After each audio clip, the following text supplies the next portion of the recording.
The Pope and Young Club wants to welcome you as we rally together to ensure our bow hunting opportunities for today and tomorrow.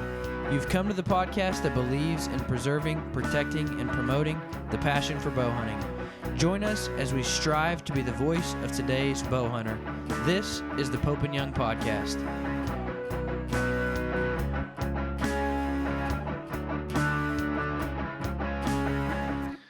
All right, guys, welcome to the Pope and Young Podcast, episode 62. And me and Jason finally decided to change things up. He said, why don't you do the intro? And we don't know if this is going to go over well or go over like a lead balloon, but we're going to try it. So I'm not with my co-host. You're the host. I'm the co-host. No, we're both co-hosts. I think we're both co-hosts. We co-host it. But if there's one star host and then one guy that's in the background, usually that guy is the host, you know? Well, I think we're co-hosts. I'm willing to go with co-host. I'll have to check my business card. Okay, yeah. Check that and let me know. We have a special guest. Not special at all, actually. No, I'm just kidding. We've got Gabe Ledbetter, a.k.a. Gabriel Iglesias, one of my very best friends. I've hunted with Gabe a lot, Jason. And the problem is me and Gabe have too much fun when we're hunting, and we've never actually killed something together. Like, we end up goofing off more than we end up killing. That's, there's something to be said for that occasionally. Yeah. Yeah. There's different types of hunters in the world. There's the ones who, don't quite get it done because they're waiting for something bigger.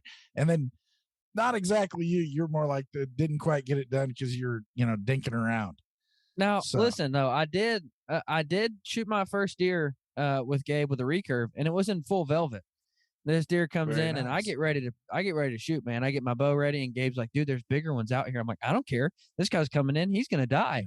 Yeah. And so we did shoot my first deer with a recurve in full velvet, me and Gabe together. So that was fun. Yeah, that's a doe. It's not a velvet. That's just a doe. That's just a fur on her head. Totally different. Anyway, well, hey, Gabe, welcome, man. Good to have you here. Hey, good to be here, guys. Looking forward to it. So give folks a little background about you. Yeah. So we're talking turkeys today. Is that what we're doing? We're talking bow hunting. Whatever. Bow hunt. Yeah. Okay. Well, that's what I like, man. If you put a bow in my hands, I'm happy. I spend a lot of time in the Midwest chasing anything I can. I outfit as well. Spend a lot of time doing that and just love the great outdoors, man. And spending time with family, friends, and it's just what life's all about, and I try to make the most of it. Nice. And then you just came off a turkey hunt. Just when was your last hunt? Yeah, about a week ago, out in the Colorado mountains and the Ragged Mountain Range in that area, and that's just kind of a whole nother ball game, when flatland guy, like Dylan, we're used to farm country and chasing turkeys through tree rows and everything else. And walking through wheat fields. Yeah. And then you get out there in the Raggeds, man, you start chasing them Merriams. It's just kind of a whole nother world, but it's a good change, man. I highly recommend that. If you guys ever get a chance to go chase some turkeys out west, hey, they're not Easterns, that kind of reputation holds true. They're not as tough to hunt as Easterns can be. But when you're in that terrain, is he saying that in a serious way? I don't know. Well, the terrain, okay. What I'm saying is the terrain makes up for it. So, they have that reputation as not being as hard to hunt. But when you get out there in the mountains like that, man, it evens out. And it's like just a whole new thing, man. It's a good change and love it. Got that going. And then I kind of got a turkey tour planned up. So I'll be hitting Kansas, Texas, and my home state of Missouri, and then Oklahoma as well. So hopefully try to tag out in all those states. So staying busy for sure. Very nice. And he's been trying to get me to go with him in Kansas. And I'm like, dude, it's still just a bird. Like, see, all these turkey hunters are listening right now, and they're like, they're mad at me. He's never been there. Yeah. He's never been there, guys. Don't hate him. He's just never been there. It's like if I'm going to shoot a turkey in the fall, I'm just not one of those guys. It doesn't really do anything for me. But when the springtime rolls around, you start putting decoys out and they start working calls, man. Then it's just like all hands on deck. I'm fired up about it. I But really yeah, thought you were going to say, you started that sentence and said, if I'm going to shoot a turkey and I thought you were going to say in the face. And I'm like, well, I like to shoot them there, but yeah. So no, that's so have you achieved the turkey slam? So I'm one short. I got the Osceola, and that's everybody's. It's always everybody's last one, for the North American Slam. Just it's tough to get in down there in Florida, and then it's just time. But one of these days, we're gonna make that happen for sure. And so which ones do you think are the toughest to hunt? Eastern by far. I've never hunted the Interesting. Osceola, but I've heard, just from based off people, they're still not there as far as just the smartness level. But they say they're the most aggressive by far. So I mean, you start fanning a bird in southern Florida, you better watch out because they're coming for you. You got a fight on your hands, is what everybody says. So, but yeah, Easterns, man, they're the ones that can make it tough and make it challenging. What do you equate that to? Let's see, hunting an Eastern. No, like why do you think Easterns are more difficult? Like, what do you equate the difficulty to? I don't know. I don't know why they're smarter. It's just that subspecies of turkey, they'll give you problems. It's so, and I think a lot of it's aggression too. Like a Rio. I don't think they're dumber necessarily. I just think they're more aggressive. Uh, an Eastern, if they're coming in and you call, it's why calling's an important thing.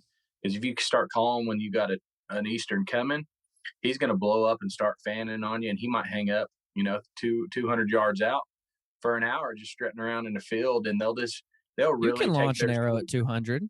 You can send it. I would try it. I would try it. Man. So yeah, I've only hunted Easterns once, and it was a nice hunt. I don't know that I've got the knowledge base to determine which is the toughest turkey to hunt. So I would kind of lean towards folks who have done it maybe a little more than I have, but Sure. it was a good experience, fun hunt, and but I can see what you're talking about because it's white. You're like where I was, we were hunting a green field, and so you can see them for forever. It's not like some of the places I grew up hunting turkeys, it was kind of like you were talking earlier, where you're busting over ridge tops.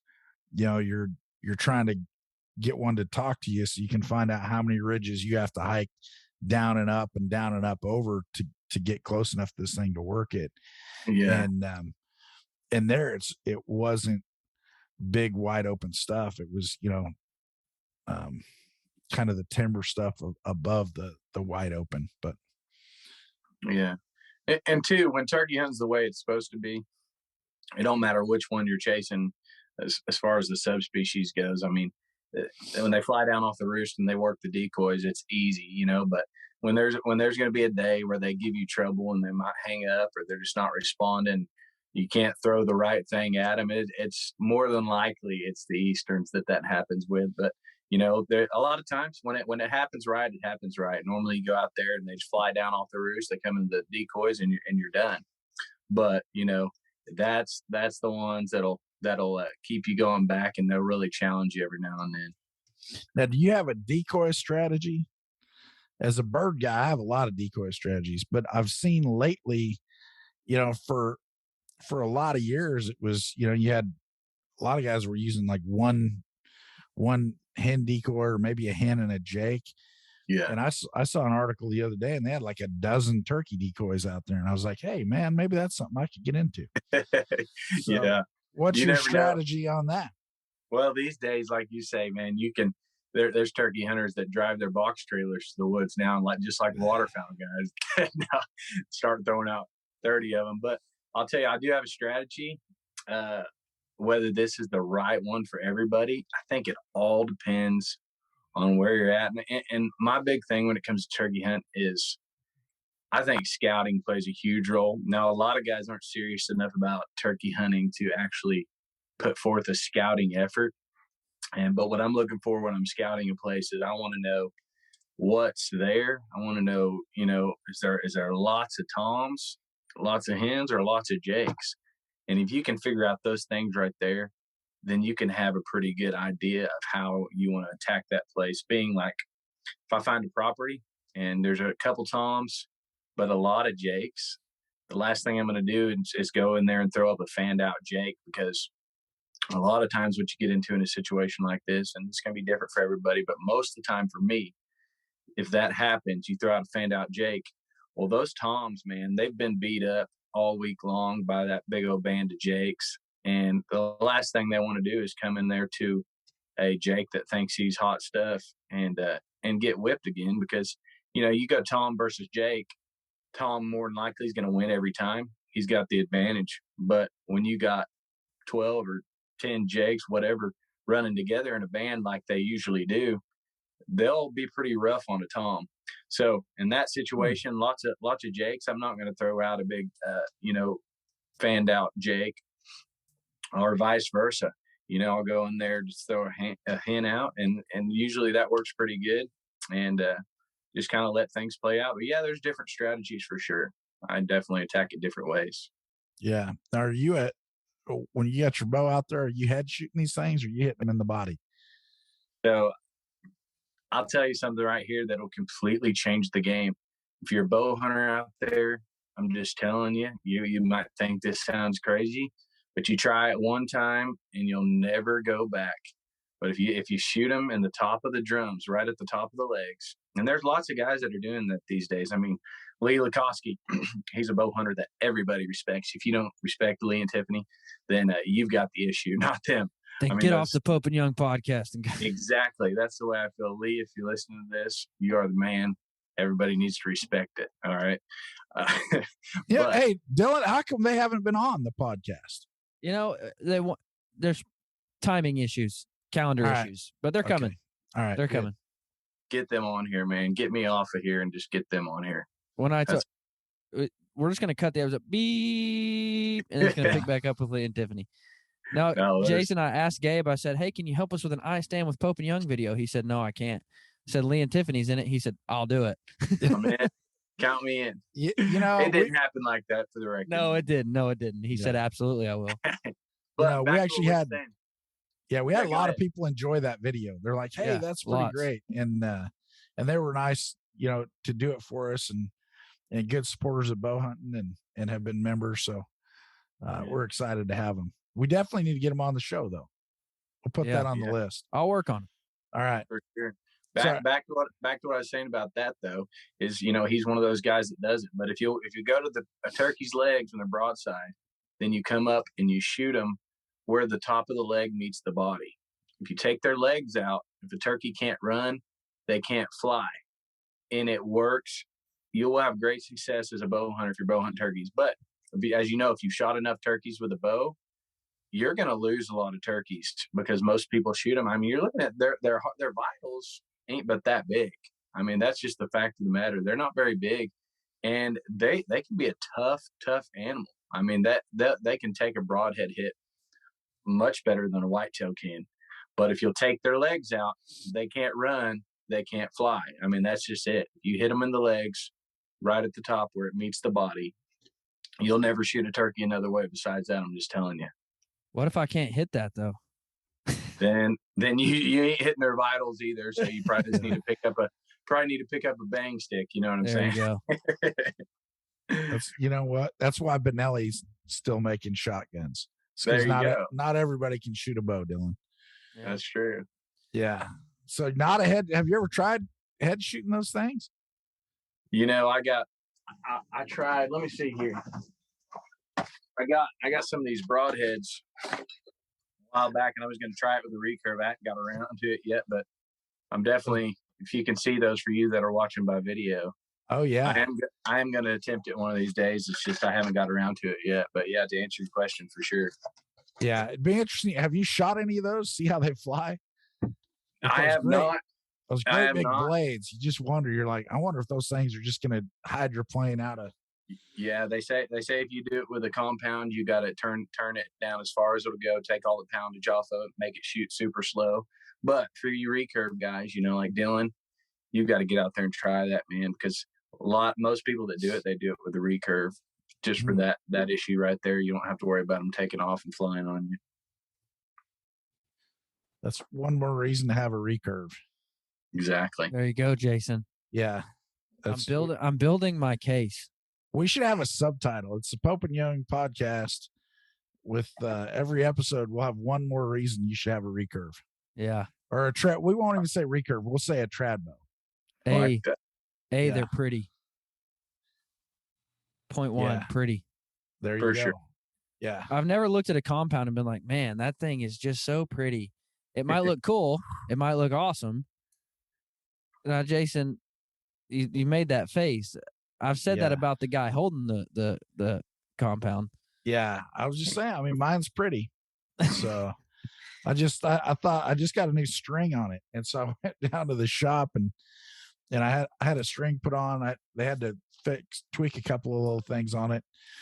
And I thought, wow, I'm going to get like a, red and gray, twisted string. That'll be kind of unique. And I go to pick the thing up and there's like 12 bows with red strings. And I'm like, who knew I was that much of a trendsetter? But I think it had nothing to do with me. You hadn't even picked your bow up yet. And everybody was already following and suit. everybody was following. So they're like, holy cow, Jason Rousefield is shooting this. I got to shoot it. Yeah. So anyway, I thought that was pretty interesting. I thought it'd be really unique. And then literally a quarter of the bows in there had red on the string. So maybe I'm not the trendsetter I thought. Now, Gabe's not only a turkey hunter. He has a pretty cool story about his first elk. Gabe, tell us that story. And was it from where were you in the country on this particular hunt? Wyoming, Sundance, Wyoming, to be exact, right there in the corner. And with 7J Outfitters, those guys are legendary. So that helped a lot. But it don't mean you're not going to have a tough hunt, man. And like Dylan said, it was one of those times, like, as a bow hunter, you got to get tested every now and then. And that was one of those times, we went for 9 days straight. I watched my brother 5 days earlier on a ranch. Keep in mind, like, the hunt was pretty tough at this point, because we was going on ranches that they didn't usually take bow hunters on. For instance, the ranch we ended up hunting, nobody had ever killed when they were the bow. That was just where they would take rifle hunters because it was just not really set up for a bow hunter, not super thick. But we got to the top of that mountain one day, and they'll split you up. You got two on one, so 2 hunters, 1 guide, and they'll put you about 50 or 60 yards apart. They'll try to pull that elk across you, and whoever he comes by gets the shot. So I watched my brother. It came right in on him, 40 yards. I was looking down the side of the elk. I watched the arrow just sail through the air and just 12 ringed him. And so my brother, he tagged out, shot a, that's like 330-inch bull, which is a really good bull with a bow. And in Wyoming, even, that's a good bull. So he goes on home, and I keep hunting. And he didn't even stick around? No, he didn't. And I'll give it to me. I had to get back for work and stuff and all that stuff. But yeah, I felt a little bit, abandoned there at that point. So it's just me and the guy. So just for clarification, you're hunting together. He gets the shot. Yes. You help him pack his elk out, probably uphill, and then he bails. Yes. Okay. Now, is this Garrett? This is Garrett. It's Garrett, yeah. Now, Jason, you've got to know something about Garrett. Garrett's the kind of guy that'll go out and, like, he'll say, I think I'm going to go hunting in the morning, and end up shooting a stinking 210-inch whitetail. Or, just that kind of guy, like the kind of guy you hate to be friends with, because he's like, man, I set 2 times this year, and I shot a 190-inch deer, and you're like, I hate you, dude. Yeah, but and he's just a killer. He doesn't just do it one year. Like, he'll shoot a 190-inch deer, and then, like, you come back the next year and be in Kansas, you'll be like, all right, he can't do it again. He'll kill another 190-inch deer. It's like Dylan said, it's just like one of those things, man. You just got to shake your head. But no, he did, and he killed a monster bull. He had to get back. I ended up staying extra days past what my hunt was supposed to be. So we was only scheduled to be there for that time frame. I added on extra days trying to get this done. Walked over 60 miles in 9 days, and we wrapped around all over that part of Wyoming and ended up 5 days later on that same mountain. Keep in mind, within 300 yards of where he shot his bull 5 days before. And sure enough, dude, we got a bull and he started working. And Kenny, lots of guys know Kenny. You always see him on TV with, Michael Waddell and David Blanton guiding those guys. I mean, he's just a legend. He's part elk. I'm telling you, this guy is part elk. And he starts working these things. And no matter what, I don't care if you're 9 days in, when you're with a guy like that, you always feel like you're still in the fight. And sure enough, man, he worked hard. He kept us in the fight, and we started working this bull within 300 yards of where he killed that bull. And he came in, and I'm telling you, he worked slow. He would hang up for a little bit, and then Kenny, he's just back there talking to him. Finally works him in there, gets him about 40 yards. And I pulled back on that thing, and it's just like all those emotions wrapped up, 9 days, all those miles wrapped up into that one moment. And I draw back, and he catches me at 40 yards. So as a bow hunter, you know how many thoughts you can have in just a short amount of time. So I'm thinking, he's seen me. Do I aim a little bit low? Is he going to try to duck me? What do? I just gathered my thoughts, and I just picked a small spot. And when I say I made a shot, I mean one of the best shots of my bow hunting career, because there was a lot riding on it. And sure enough, that arrow just right in the right pocket. And he runs off. And, Kenny, he's back there 80 yards. He hears me shoot, and he starts calling just like any good guide would, just trying to calm that bull back down. And he does. I mean, that bull runs out there about 70 yards and starts wondering what this Kenny guy's up to back there again. And sure enough, he starts working that bull again. And that bull is thinking like, all right, I'm going to go back in there and check this out. All this time, man, he's losing steam. And sure enough, he just blacks out, falls over at 70 yards. And that right there, man, as a Midwestern guy who's hunted his whole life chasing whitetails and just loved the whole archery thing and bow hunting in general, that right there is probably the greatest moment in hunting for me, is to watch an elk that you've dreamed about your whole life taken and just fall at 70 yards. It was just like a combination of everything. And keep in mind, like, an adrenaline, it's one thing, but then there's adrenaline. And like, I stayed calm, but after that shot, man, my knees started knocking. I literally looked like a spaghetti-o out there trying to walk around through the woods. I could not get my feet under me, but it's a special moment, man. Special moment. And every elk hunt after that, I match up to that hunt, man. You're just always chasing that first time, Yeah. But Now, which one of you was it? I thought it was your first bull. Might have been another one, or might have been one of your brothers. Didn't one of them like go off of a cliff and die like down below, and like didn't something like that happen? So last year, Garrett, that same brother that is always killing everything, he probably shot a 350 or something. Well, it wasn't the biggest bull in the world, but man, we called that thing in, and he was, good grief, I want to say 4 steps directly above us. So we're on like steep as a cow's face terrain. And he literally shooting straight up at 4 steps, and he slips an arrow through that thing. He drops off right beside us and just goes straight down. Yeah, that's what I remember. And we watched him pile up down there, and we just seen everything because we're looking straight down on top of him. We watched exactly where he was, and we get down there to where he's at, and we can't find him because it's just like you having to push through a wall. It's so thick. But that was an incredible hunt, man. So did the arrow literally go in like bottom side belly and come out like top side?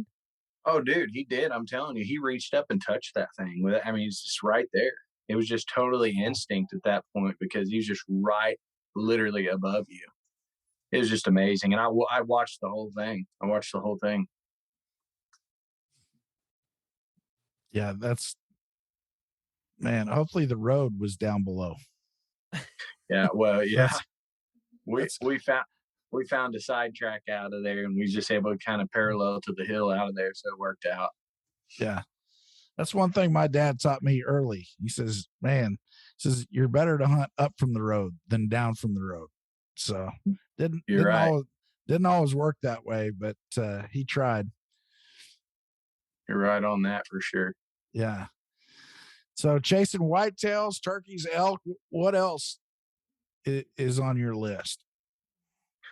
Man, that I haven't done yet. I'd love to do some free ranging aoudad in Texas. You know, me and Dylan, we like to go down there and shoot pigs and javelinas and whatever else moves down there. But yeah, man, if it's legal, man, I like to chase it. I'll tell you what, Jason, we had a ball last time we was there. Guy said, listen, because we'd already tagged out on javelinas trying to shoot whitetails at that point. And he said, well, listen, those javelinas that you can't shoot anymore, but they'll keep your deer away. And so he said, you need to bring a slingshot or something to shoot at them to scare them off from out around you. And we had a ball, man, throwing rocks at javelinas, trying to get them out of there. I'll tell you what, hey, listen to this. I guarantee you next time we go down there, old Dylan will have more than just a stick and string on him because, hey. That was terrifying. Old youth pastor Dylan, that guy can dance for a preacher. That was terrifying. Hey, I shot my first animal with a recurve. I was pumped. I was excited, but it was so dark. It was to the point where we couldn't see anything. And I told you about that javelina and how we couldn't get to it. But I shoot this javelina and we could hear it dying. Like we know it died, but it runs into the thickest stuff you've ever seen. And so we're walking through, or I'm walking through, crawling through. Gabe's behind me with a phone, videoing me, laughing his head off, because I keep hearing this javelina just squall and squeal, and I'm getting like I can't see 3 feet in front of me, and I'm like I'm gonna come up on this stinking javelina and he's gonna be ready for a fight, and every time I'd hear something, it made me jump, and dude, it was terrifying. I never ended up. I couldn't get to it. Like I got to a place where I'm just like I can't go forward at all. And from that point, like I heard it dying like 30 yards in, and like we heard its last squall, and I'm like, I want that thing so bad just because of my first animal with a recurve, but there was literally no way in. Like I couldn't get through it, but it was terrifying. Yeah, I'll have to send you the video, Jason. He starts dancing over cactuses and everything, and I mean, dude, that guy's got moves, man. He never stepped on one cactus. I'm pretty fly for a white guy. I'll send you the video, Jason. It's awesome. Yeah, I'll tell you what, those things, I'd never hunted them until just recently. And I got my first one down in Mexico. And then afterwards, I found out you can't import a javelina from Mexico into the States. Apparently that's a big no-no. But anyway, yeah, it's people, you think about it and you're like, well, how could you not get 30 yards in there? And it's like, because you can't get, there's no way to get through that. I mean, I was crawling through some stuff, trailing this thing, and you can't walk through there. So you wind up crawling through this little trail, and all of a sudden you come into this little opening in the thorns and the cactus and the just everything nasty. And you look around and you're like, how did I get in here? Because I don't know how I'm going to get out of here. Yeah. And it's thicker than you can. I mean, it is thick stuff. And you're liable to go nose to nose with a rattlesnake too. Yeah. You know? Yeah. We ran into a bunch of those down there, man. We killed like 4 or 5. Yeah. I got in a fight with like 3 of them, and I won every one of them. Thank the Lord. That's caught him mid-strike, just right out of the stinking. I didn't see any snakes, but one of the guys saw one, and we had snake chaps on pretty much the whole time. But Gabe slept with his on. Yeah. Yeah, I don't like snakes. I ain't about that. No. Hey, did I tell either of you guys? I found a snake in my basement. Freaked me out because it was in my hunting room. I walked in and I just see a snake on the floor, and I'm like, "Oh crap! I got to get something to grab this thing with." And I go back, and by the time I got back, it had crawled into my camo closet and up into my clothes that are full of. It's all camo. And so I'm like picking through each jacket and like opening each jacket real slow and like dropping it out. Finally found it. And my kids freaked out and my wife freaked out. And she's like, yeah, I'm going to stay somewhere else tonight. And I'm like, I got it. She's like, but there's more. And I'm like, no, there's not. That's crazy. Yeah, it was insane. I don't know how it got in, but. Imagine being in the tree stand reaching into your pocket, like to grab a grunt tube or something like that, and you get a hold of that. Yeah. No kidding. Those deer are gone because I'm jumping out the tree. Man, I do not like snakes. There's a lot of things I'm okay with, but man, I do not like snakes. If I see the snake, I'm fine. But rattlesnakes, when you hear them and you don't see them yet, then you're like, oh, snap. Like, now I'm out of there. You know what I mean? But if I can see a snake and just stay away from it, I'm good. Yeah. See, now I've heard, like, I lived in Northern California. We had rattlesnakes there, but they weren't great big ones. They weren't like those big Texas rattlers that are, 6 feet long and, big around as a baseball bat. These were smaller. A big one would be, I don't know, 3.5 feet or something. And just not big, but they sound like, I hear people talk about, the ones down south, and they call them buzzworms. And they're like, oh, they rattle. And the ones we had sounded more like a lawn sprinkler when they first start coming on, like where it's like like that. Yeah. And so it was kind of a weird sound. It's like eerie sound. Yeah, you hear Like that, that. and you're like, why are the sprinklers coming on at night? Yeah. And then you're And like, then you oh, get there's a bit. snake. Yeah. Like their rattles misfiring or something. Yeah. Yeah. So Pretty intimidating. yeah, I had one year I killed 9 of them in my driveway. And Dude. And that's in California? Yeah, that was not great. That's why he doesn't live in California anymore. That's Yeah, part of man. it. Yeah. That's crazy. Rattlesnakes and well, it's California. So Wow. Gabe, what's your big out west hunt for this year? Hopefully, good Lord willing, chasing elk again. Yeah, I'd say that'd be it. Bear. I was just out there, turkey hunting, and I kind of got fired up because Dylan's crazy about bears, so you'll like this story. I ain't got to tell you this yet, but we're driving around on this ranch, and I look over and this is just like, a week and a half ago, and I'm talking a monster bear. And even the guys that are out there, they guide full time. They're like, dude, that's like a 450, 500 pound bear. And he's fresh out of hibernation. Like, he should not be that big. So that kind of got me fired up a little bit, so maybe one of these days, or maybe this season, chase some bears out there. Cause that, Why didn't you buy your tag online and then go stink and chase them? Yeah, good question, man. Is it season out there right now? Colorado doesn't have a spring season. Okay. Well, there you go. okay. Yeah, dude. He I'm telling you though, he's just fresh out of hibernation. It's still pretty cold. So I'm telling you, he couldn't have been out very long. He didn't have time. I don't get it, but he was huge. So maybe he puts on another 100 pounds. I'll tell you what that's been blowing my mind is Oklahoma with them bears. His brother hunts in Oklahoma for bears and kills giants right there in the Kiamichi Mountains in Oklahoma. I mean, tankers of bears, and does it every year. And I'm like, man, that's cool. Yeah, dude, that's slowly right there. That's slowly becoming like one of the little sweet spots for black bear. Yeah. Like, I mean, seriously, it's coming. And you don't even got to go out west anymore, or to Canada. You don't even have to travel. You just got it right there, dude. And they got a honey hole. Put some birthday cake out. You can bait them there, so it's amazing. He goes to the donut shop and gets all their day olds, and he'll leave with trash bags full of donuts. He eats some on the way, but yeah. Oh yeah, of course. Bears get the leftovers. I saw a picture that Bam posted, Bam Marshall, from Wishes for Warriors, posted a picture of his garage. And his garage, he had tarps laid out over his garage floor. And I'm talking piles and piles of wheat bread and donut cakes and Twinkies and Long Johns and piles and piles. And he's like, it said something about getting ready for bear season around the Marshall house, but it was funny. Yeah. See, they cut out baiting and hounds years ago for us.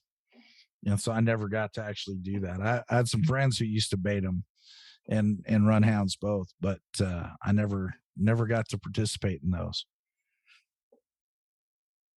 I think there's so many different theories on that. I was listening to some guys talking to Bow Shop the other day about baiting bears, and it's like, oh, you have to use this, and then you also have to do this because then it gets on the gets on their feet, and then the bear's tracking around. So then other bears know your bait's there. And there is a whole science and theories and philosophies on how to do that. Did you get you one of those? Did you get you one of those donut shops from Winsent yet? I have not done that yet. No, I need to do that. Oh, that's going to be awesome. So I need to, I probably need to pop that in my truck for a little bit. Yeah. Yeah. I like that deal that Dylan was doing up there where he killed his. What was they soaking those rags in, dude? Syrup, maple syrup. Yeah. I thought that was pretty genius there. They would just cut strips out of a towel and soak them in maple syrup, hang them from the tree. We would see bears walk up and literally just suck that whole thing off the tree and suck on it and spit it out. Like it was cool. Really? That's cool.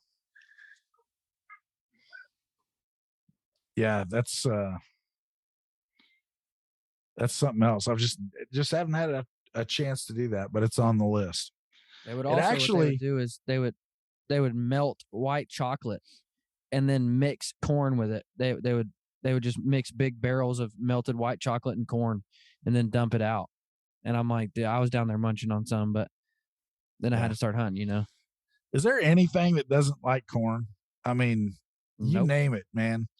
Turkeys, deer, ducks, geese, you name it, it eats corn. Dude, I seen a trochem pic the other day of a coyote gnawing on a big old corn cob out in the cornfield. Really? Yeah, that kind of threw me for a loop, but I think coyotes will eat anything they can fit in their mouth, I think. I think you're right. For sure. Yeah. So what's so if you had to pick one bucket list hunt, you go anywhere, hunt anything, what would it be? Ooh. Is that for me or Dylan? That's for you, Gabe. Hey, man, I'll take that. Oh, man, that's a good one. I'm probably going to say like British Columbia moose hunt or something like that. I just feel like, there's this, that Africa is awesome, but, there's so many free range African animals now in Texas that so you don't really got to go there if you want to do something like that. But I'd say a moose is one of those things that I just got to do before the good Lord calls me home, This sounds markety, and forgive me if it does, but I think that if I could pick one hunt, Jason, it would be that Perrin's grizzly bear black bear combo in Alaska. That thing is, and it's not just the hunt, it's the lodge, it's the people. It's, if you look at, and I was going to mention this just a minute ago, I've never had a real huge desire to hunt bears. It's just never been high on my list. And then having folks on the show that really enjoy it and really get into the bear hunting and kind of some of the different nuances and whatnot, it kind of all of a sudden starts creeping up your list. And you're like, you know what? That would be fun. And then you hear about hunts like that, where you're literally out there chasing brown bears with the bow, which, 5 years ago, man, I didn't want to be within bow range of a brown bear. Now, all of a sudden you talk to people that are out there doing it and you hear these stories, and man, it's on my list. And, there's a lot of great hunts out there, but that one, plus that Rainy Pass Lodge is just, I don't know if there's anything else like it. And the folks, Steve and his wife are just, you talk about great people. They're just great people. Huge supporters of Pope and I Young. have, since we've posted that hunt, just so everybody knows what we're talking about, that hunt, grizzly bear, black bear combo, is going to be auctioned off on May 14th, live from the Baku Center. If you can't be there in attendance, it'll be online. But since I've posted that hunt, Jason, I have had 5 people reach out and say, I know Steve Perrin's dude is as legit as they come. Yes. Like, he is the best of the best. He is not only a phenomenal guide, but he's just a great guy. He is. And I've been blown away by the amount of people that's reached out and just says, Steve's a phenomenal guy. And guys we don't know. It's not Pope and Young crowd. It's not, it's not Jim Willems. It's people that I don't know. It's people that are just straight up messaging the Pope and Young page saying Steve Perrin's is as good as they come. Yeah. And I met him through Jack Frost actually introduced us at one of the SCI or something several years ago. And, I mean, when Jack Frost introduces you to somebody and says, "Hey, this guy's You pay legit," attention. it's Jack Frost. So you listen, you're like, okay, he knows. So I'm going to take his word for it. Yeah. And then since then, I've gotten to know them and just such nice people. So yeah, that would be a good one. For sure. Yeah. And then you go out there, you shoot a brown bear, then you're like, you know what? Yeah, I want to shoot a black bear too. Okay. And then it's you get into that Africa mentality, because on that one you can shoot a second bear. You just have to pay the trophy fees. And then it's like, when you're in Africa, you're like, ooh, I'd sure like a wildebeest. Yeah. How much money do I have in my checking account? So then you get into that. Or I guess hope you get to that scenario. Tell Gabe the story about the zebra with your niece. Oh man, He'll get a kick out of that. So there was, I only had one directive when I went to Africa: don't shoot a zebra. And I'm like, okay, because everybody equates them to a horse, and they're similar, but it's not the same. And so I get there, and from day one, my profession, my PH is like, oh, you need a zebra? I'm like, no, dude, I do not need a zebra. I'm a zebra-free zone here. And so finally, he kept working on me, and in all the chalets and the lodge, everywhere you go, they have these just awesome zebra rugs, and they just look so cool that you're like, you know what? I don't need to shoot a zebra, but I need to take one of them rugs home because they're pretty awesome.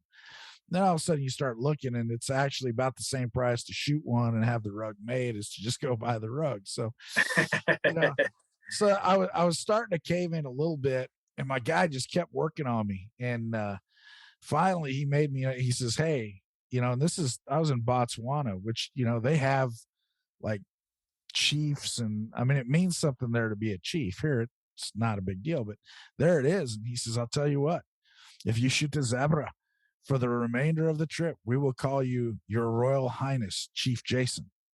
I'm like, You're like, hey, I'll take that action. You call me what? He says, Your Royal Highness, Chief Jason. I'm like, okay, just you or everybody? He says, everybody. And I'm like, where else in the world can I be Your Royal Highness other than in Botswana? So, anyway, so I made him a deal. I said, hey, you get me a hartebeest and I'll shoot a zebra. And so he came through on his end. I got to shoot the hartebeest. I got a zebra, and then everybody followed through, and I was Your Royal Highness for the rest of that week. It was so now cool. I know if I want you to buy dinner, all I got to do is call you Your Royal Highness Chief Jason. Something like that. Yeah, I've got the hat. You guys are liable to get some serious looks if you're at a Mexican restaurant throwing around stuff like that. Oh yeah. Hey, what did your niece say though when she saw the picture? Oh, so my niece, and this is a few years ago, and so I'm showing her on my, so we're sitting down for Christmas. I was over there in November, and then it was Christmas or Thanksgiving or something, and so we're flipping through these pictures on an iPad, and she's like, "Did you shoot a zebra?" And I'm like, "Oh no," because that's the only thing I wasn't supposed to do. And I'm like, "Well, honey, yes." I said, I shot a zebra, but I only shot the bad zebra who was hurting the baby zebras. And she's like, well, okay. And then she goes over to my mom and she says, Grandma, Uncle Jason shot a zebra, but it's okay because he shot the bad zebra that was hurting the baby zebras. And so then you're the family hero. So it's all good. I don't know that I got hero status, but at least I wasn't the goat that day. Wow. So one time we was in Oklahoma hog hunting, me and Gabriel, and Gabe was sitting over hunting some pigs, and me and another guy were just out trying to spot and stalk, and we get into a whole group of I'm talking 4-ounce pigs, and they're running through there, and so me and my buddy are pow pow pow pow pow pow pow pow pow pow pow. I mean, hundreds of times. And so Gabe texts, he's like, man, sure wish I wasn't sitting here bored as all get out when you guys are over there shooting 1,000 pigs. And I'm like, well, I sent him back a picture of a pig this size, and I'm like, yeah, we're shooting them all, He ends up shooting a giant, Oh, but yeah. I shot this pig that weighed this big, and we skin it, and I was gonna put it on the grill whole, and I get home and I pull it out of that bag, and my daughter goes, "I thought you were pig hunting. You shot a bunny?" And I'm like, "Well, it's the exact same size." Yeah. Yeah, but so that's my kid. Yeah. Now, do you have there? You don't have to tag him, but in some of the states you have to tag a pig. I wonder if that would count. You don't in Oklahoma, Yeah. but I would have told him it was a bunny. Yeah. I got 2 pigs and 7 rabbits, Yeah. short-eared rabbits. That's great.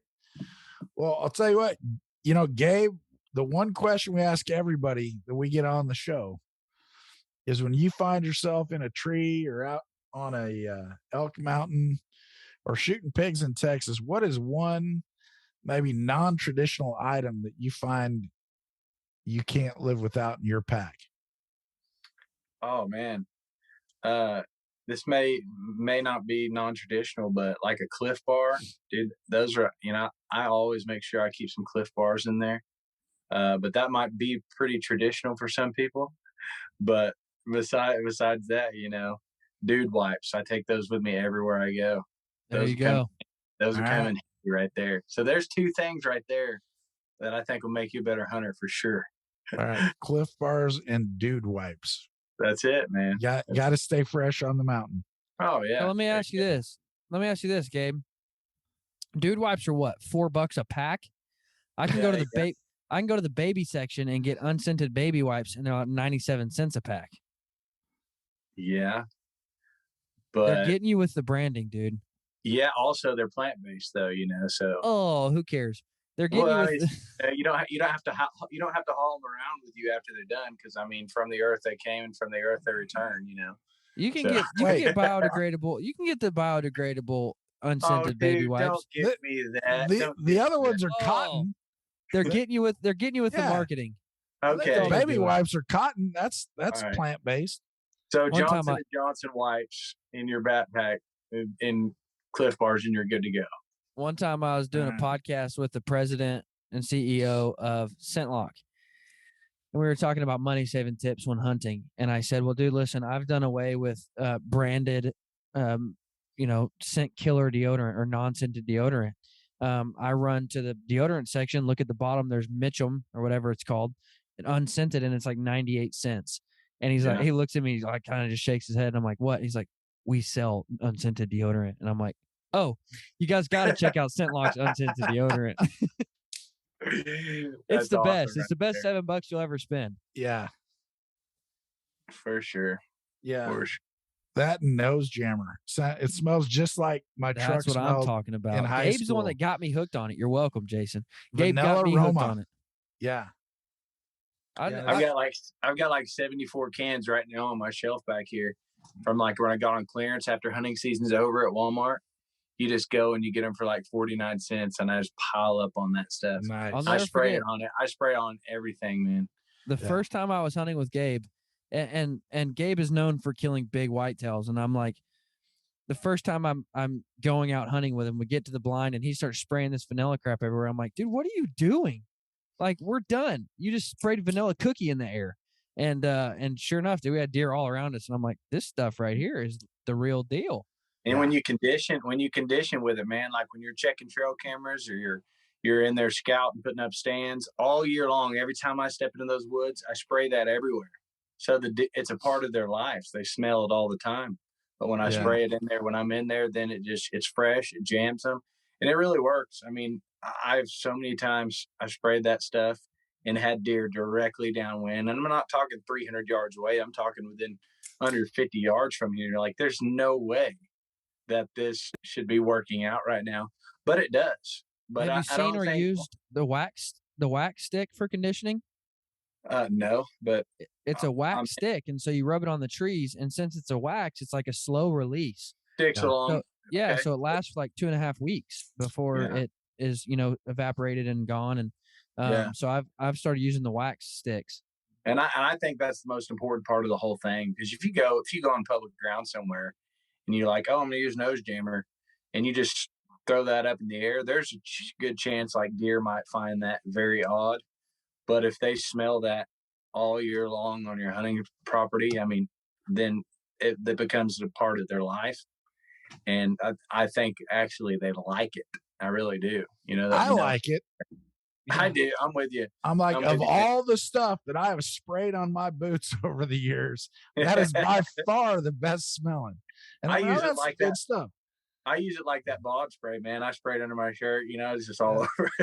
It's Hey, it's a little sticky though. Like because Yeah. I sprayed it on my clothes, and then I'm like, oh, it's too sticky for that. Just Well, I don't use it spray it like- when you're I'll spray- hungry in the tree stand. Then you're like, I'll spray it on my neck. I'll spray it on my neck and then like stick my grunt tube to it. That way I don't have to, just it'll actually hold things for me. No, I don't recommend that. I You didn't know, do that. all right, we'll add that to our tips and tricks page. I really That's- thought that was going a different direction Oh, with like man. trying to get your wife to kiss on you or something. Yeah, Oh, yeah. man. That's what's bad. Somebody's gonna try that though. Just don't do it. I don't Hey, recommend you never know. Hey, what works for one might work for another. There you go. Well, Gabe, hey man, great to meet you. Thanks for being on the show. Pleasure to hear about your recent turkey success and your adventures out there. And it's just great to talk to you, man. We appreciate you being here. Yeah, it's an honor, guys, and thank you guys for all you do at Pope and Young, man. As a bow hunter, it's an honor to be here, honor to be on the show. Like we say in that video, I stand with Pope and Young. So anybody out there listening to this, I support them. They do so much for our sport. And if you call yourself a bow hunter, we need to get out there and support this team because you guys are the ones that are fighting for us firsthand, So as a bow hunter, I owe a lot to you. And so does every other bow hunter out there. So thank you guys. It's not to be on here with you. I appreciate it. Appreciate that, man. We'll keep battling. I think we should applaud him or something like for I that know, little yeah. spiel. That was pretty good. Yeah, go ahead. Go ahead. It was going good right up until he clapped for himself. Oh man. Yeah. So no, hey Gabe, thanks for that, man. We're working hard for bow hunters all across North America, and it's nice when people recognize that. So thank you for mentioning. Absolutely, guys. I mean it too. Yeah, go get them. Stay after it. All right, have a good one. Yeah, you too.